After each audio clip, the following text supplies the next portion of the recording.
welcome to the show. My name's Sid, and our guest today, of course, is the mighty Kirk. Like the mighty. And today we're going to be focusing on the soft cell albums. We're going to be reviewing all the soft cell albums, ranking them from best to worst, or worst to best, whichever way you want to do it. So as we know, they've just released a new album, and we've literally just reviewed that. So if you want to check that out on one of our other shows, just click under Happiness Not Included and see what the review for that is. Obviously, you'll get a bit of a clue in terms of our ranking today, but there's a lot more of an in-depth review on there. So 5 albums, Kirk. Before we dive into that, let's just do a sort of brief how did we get into soft cell? How did you get into soft cell? Again, I think probably like most people, Top of the Pops, because that was our avenue into what was happening in the music world. Tainted Love, didn't know anything before that, heard that and just thought, hey, that's really good, really catchy. And then they came along with a string of hits that were just, and then you were hooked. They were absolutely brilliant. Basic, keeping it very basic, but his voice is just fantastic. I'm a huge fan of soft cell.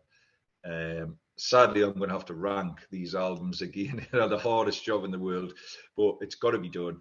That was it. Soft Cell was Top of the Pops, Tainted Love, and realising that it wasn't their song, it was Northern Soul classic. Yeah.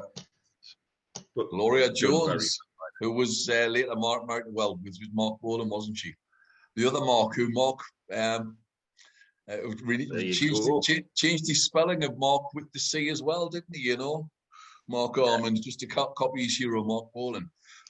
So same for me. Soft Cell, of course, it was Tainted Love, like most people, I think, and it was just enormous. I think it was the biggest British selling song in 1981. It was just enormous worldwide. That was huge song, great cover. Nobody at the time, none of us knew it was a cover. The first glimpse that I knew of it, I was stuck at Berwick holiday camp with my mother when I was a little kid. It was 1981 and it was the summer. And Tainted Love had just been out for a short period, very short period. And I remember being there and there's a disco and all that. And I was waiting for all the punk and the ska stuff to come on. And then Tainted Love came on and the dance floor just got packed. And it was full of all these Northern Soul boys and girls doing all these dances, spinning around, backflips, the splits, and I was just stood there going, I'd never seen anything like it. I was genuinely shocked. The moves were unbelievable. Every time Tainted Love, food. Like it. The moves were unbelievable. I'd never seen Northern Soul dancing before, and it was breathtaking to say the least. It was fabulous to watch. It's fabulous to watch. I'd never seen out like it. It was just incredible. Today, when you see them dancing, it's like, wow, it's those flares. It's the flares, the bell bottoms. Yeah. What? I don't know who thought of this great idea. Let's wear tank tops and Oxford bags, aren't they? They're like Oxford bags. Yeah. It'll catch on a little bit. Didn't know. Not up here. I always used to laugh at the irony of Northern Soul because it was just about the whitest thing you could possibly have. I mean, the irony of being soul, and yet it was preliminary white people, wasn't it? They were dancing to it. It was, I couldn't quite get my head around that. But that's another issue. Well, it was teenagers, wasn't it? The Wigan Casino actually didn't sell alcohol, so it was kind of like for a teenage group of. It was just like a youth club, but we're playing, the strange, things that weren't hits, the B-sides, and that came over from America, and it's just like anything, songs. Isn't it? It's super that you can have so much overlooked by America, and then we just thought this is the best thing ever.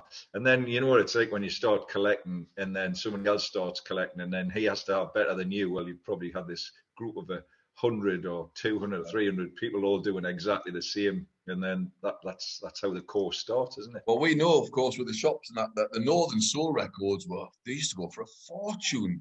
Some of them used to go for big money. Yeah, I mean, the amount of times people used to come in asking for certain records was just crazy. Absolutely crazy. Anyway, let's get back onto the topic. Let's sort of zoom back in. As you can see, folks, we've got the rankings on the screen. Pretty obvious there. 5 stars, masterpiece. 4.5, magnificent. 4's great. 3, very good. You can see yourselves there. 2.5 is like fair average, if you like. 2, weak. 1, awful. Half a star, please don't bother. Okay, so there's our rankings with regards to the albums. So, Kirk, I'd like you to go first then. And so what have you got in at number 5? Cruelty with Beauty, probably no surprises there. And the 1 star would reflect exactly like if you go away on holiday and you've booked for a 1-star hotel, what do you really expect? Nothing. Yep. 0. It'll have a roof, possibly, might have some holes in. It might get very wet. There's no enjoyment, and that's what it would be. Probably one of those where you wouldn't even sleep on the bed if it was a 1-star hotel. It's there in the collection, never to be played. Yeah, it's I'm going to be honest. My number 5, as you will also see, is Cruelty Without Beauty from 2002. It was the comeback album as well, wasn't it? And it's very, very poor, very poor. I'm giving it 1.5 stars, and I'm giving it 1.5 for 1 song, and that's Monoculture, which is a good song. I like the repetition and the sort of repetitive phrase. I like the heavy beats on it. Well, it's a poor album. There's some really not very good songs on it. Last Chance is boring. Their version of The Night by Frankie Valli is terrible. I absolutely love that song. It's one of my favorite songs. And mine. Yeah, and they don't do it justice, which is amazing because they're normally great at covers, as we know. They don't do it justice. It's a nothing album. I've written here a bland Eurovision type album. Some good titles, but not good tunes. And that's basically it. That's basically all I've got to say about it. It's a really poor comeback album. After 18 years of not releasing anything, then to release that, you go, oh, is that it really? Really? Because they're such good artists, you think, really, is that the best you can do? So that's my number 5 as well, Kirk. What have you got in at number 4 then? Number 4. I don't think it's a particularly bad album. I just went back and listened to this last night in Sodom. It's really quite good. I haven't given it as many listens as I would like to. And when I did hear it, I was kind of pleasantly surprised. I don't know what I was looking for because, it's like when you play an album you haven't heard for such a long time, sometimes you think, oh, that sounds really, really good. It's a really quite good album. As I say, I went through most of the tracks on it, pleasantly surprised.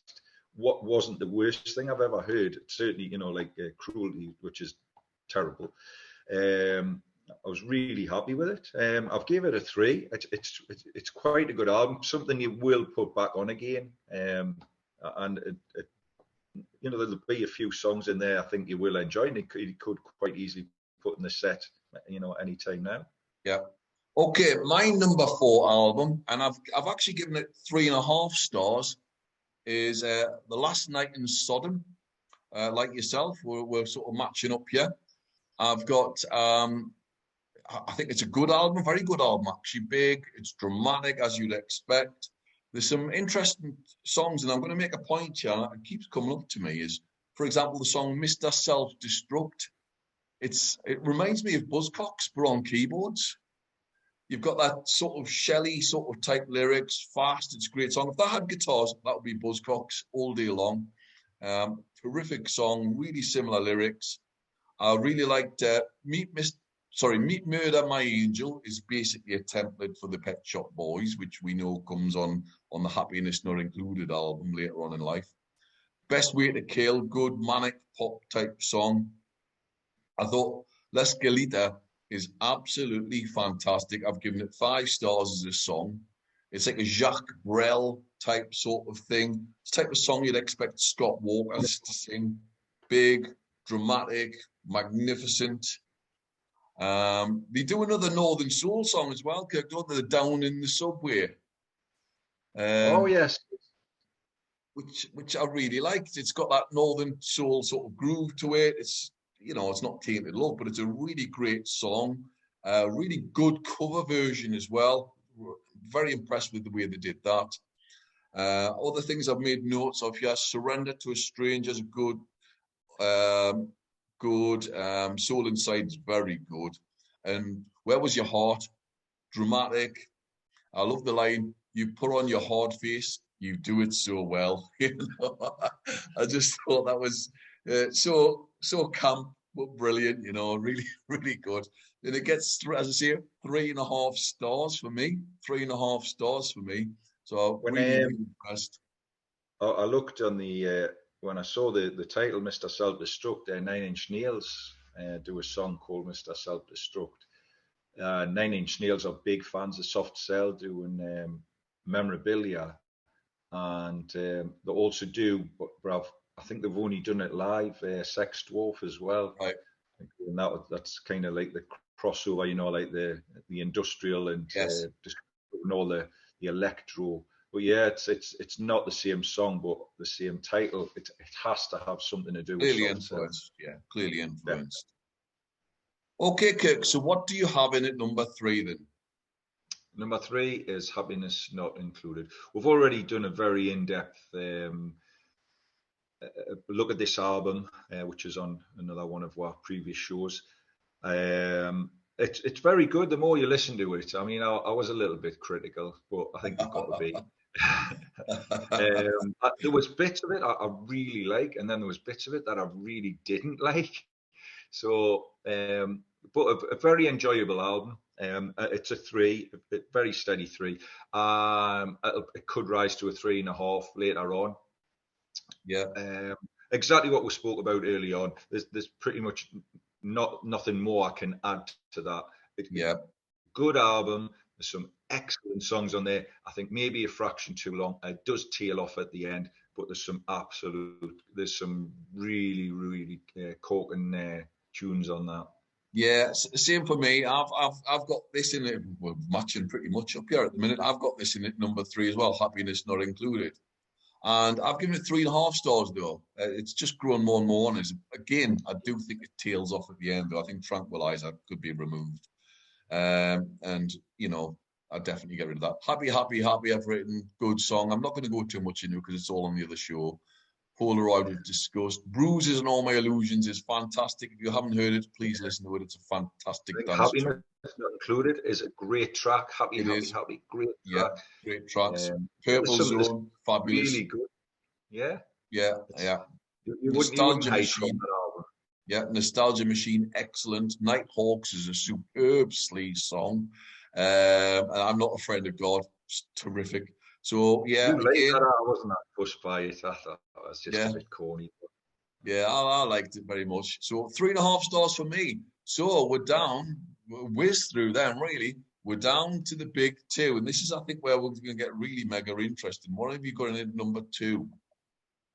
Number 2, well, we're joining the 2 EPs.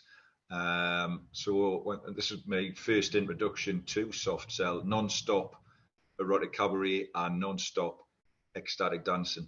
They are standalone. They did come out at different times. So you kind of, I think they should have just been like a double album, but maybe they only had so much material at the time.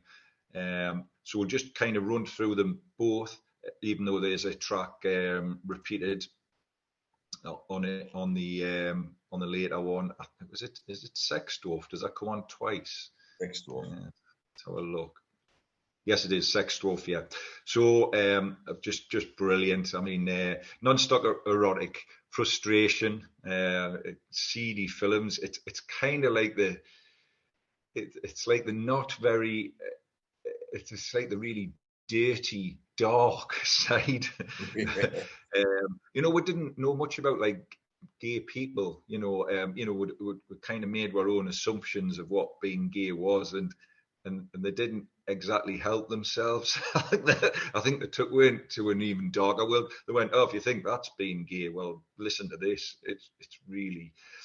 But it was just, again, he's being funny about it all. I guess a lot of people took it ultra seriously. The tracks on there, including the fantastic Sex Dwarf. I mean, what is that? I mean, Jesus, what a fabulous song. Youth entertain me. Yeah.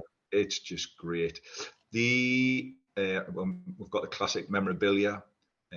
Fantastic pop song, What? Again, Sexdorf reoccurs. Just a great. I think it's a very danceable. I think that's how they made it. It's very danceable. It's not sit down and listen. It's what you'd be doing in the clubs. You'd want to hear these tunes. So how many stars are we going, Kirk? At the stars, I'm going 4.5. Yeah. I think they're fantastic. I think it's absolutely brilliant.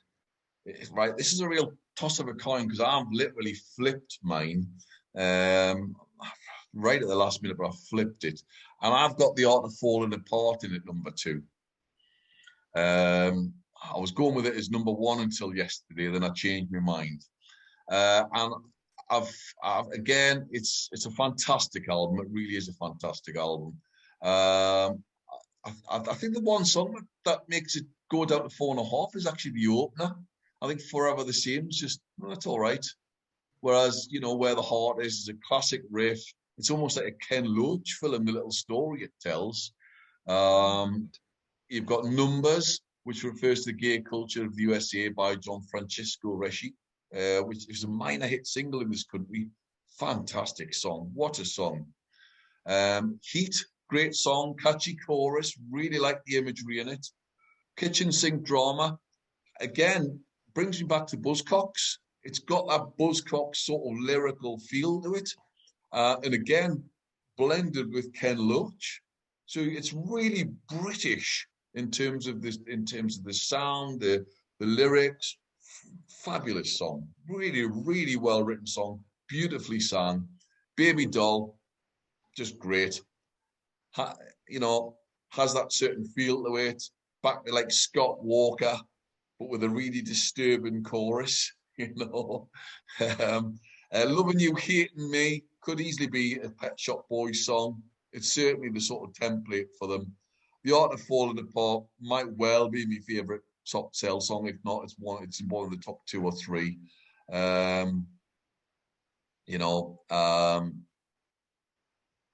Just fantastic. The other gripe that I've got is that Martin should have been on the album. I think Martin's a super song, and it should have been on the album. It's a terrific song. I know it's a song that they do live occasionally still as well, and should have been on. Really, really good. Really, Martin really. is like when you go to see Soft Cell and they play Martin, it's like they get what the fans want. I mean, I don't think there's no Soft Cell fan wouldn't want to hear Martin. It's great. It just relentlessly goes on, A train. It's fantastic. Yeah, well, they did it when we saw them, didn't they, in Leeds recently, and they threw it in just before The Art of Falling Apart, actually, ironically, which I actually thought was the highlight of the gig. I thought The Art of Falling Apart was the best song on the night of a really class gig. Okay, Kirk. So we know what our number ones. We know what our number ones are. Then go for it. Yes, it's the fantastic The Art of Falling Apart. It's great that the title kind of tells you, I think, pretty much of the time what was happening to the band with the drugs. But they came out with their best songs by far. I love this album from start to finish. It doesn't particularly grow. It is just fantastic. It is fantastic. Forever the Same, I think, is a great intro. Numbers, just great. Again, it's got very dark areas, but the dark he's singing is just brilliant. That when you're talking about Love You, Hating Me, I think his vocals on that song are absolutely fantastic. They're so perfect. It's Mark Arman singing at his absolute best. My favourite song, my absolute favourite Soft Cell song is Where the Heart Is. Yeah, which I think is it's just beautiful. Loving You, Hating Me, it's just lovely. Art of Falling Apart is a great, again, the album title, it's coming at the end. It's really, really strong. Martin is again, which was the 12-inch. You got the medley. We didn't mention the Hendrix medley. No, we haven't mentioned the Hendrix melody, no, We need to mention it. which is bizarre, isn't it? I mean, you don't imagine Aye. them as Hendrix fans, do you? It's just such a weird thing to throw in. I had to just think of something to go on the other side of Martin. Yeah. Nothing to compete with it, so obviously that worked. Yeah. Great album. It's a 5 all day. It is the best. I don't think the album came without did it come without the 12-inch? I think it always included Martin. I think initially it had the 12-inch, and then I think they stopped it. I know virtually everybody got it with the 12-inch, but I do think that they stopped it at some point. I could be wrong though. I'd have to double check. Yeah. An absolutely superb album. I love it. It's a 5. It's a 5 all day. Even there was. I never saw Soft Cell, and then obviously went to Leeds to see them, and all I could think about was the art of falling apart. And then they played virtually the whole album. Yeah. So it was just like heaven. Yeah, it was top set list. Right, well, as you now know, then my number one is not the combined, if we like, because we've combined them, because it just seems weird to separate them. Was non-stop erotic cabaret and non-stop ecstatic dancing. Bit of a mouthful there. And the reason why I've flipped in this at number one is just because it was so groundbreaking as an album. Nobody else had done this type of sound when it came out in 1981. It was such an unusual sound. I think it's May 81, an unusual sound. As I said, nobody had this sort of thing. It starts off great with Frustration, with that Captain Scarlet beat, which works really well. Then obviously Tainted Love, which was a massive global hit, as we mentioned, with the Gloria Jones cover. The stupid thing that they didn't do is, I think they put Where Did Our Love Go on the other side, and they should have put one of their own songs on the other side. It could have been any old rubbish, really, and they would have raked in loads of money. It was a mega mix thing, wasn't it? It was a Motown cover, and if they hadn't have put that on, if they put one of their own songs on, they'd have raked a fortune in, but they didn't. Hindsight's a marvelous. The 12-inch was that, wasn't it? It was Tainted Love, and then it sort of segmented. But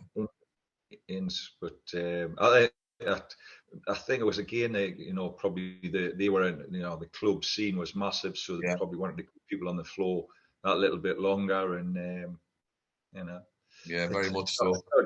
Not a Tainted Love alone, maybe it just wasn't long enough. Maybe the record company said, look, we need something else in there. They might have went behind the back, like the Classic Madness, just extended by. It just went off. It just sold so many million of them that it made a fortune, and they'd have been financially sorted. But never mind. CD Films, great sleazy song. The first of all the sleaze that they do. I love the double entendre driven, down in your alley. It seems anything goes. Some other good songs, Youth's great. Sex Dwarf is fantastic. It's the ultimate sleaze song. Sex Dwarf luring disco dollies to a life of vice. What a tune. And Entertain Me, I've written here. If it had guitars, it would be a Buzzcocks tune. Lyrically, has an awful lot again with Pete Shelley.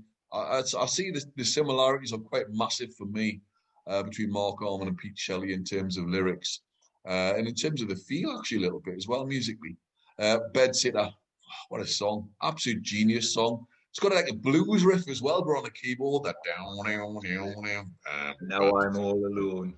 Yeah, brilliant. It's a grim song, yet catchy as hell. Secret Life, song about coming out. It sounds like that to me anyway.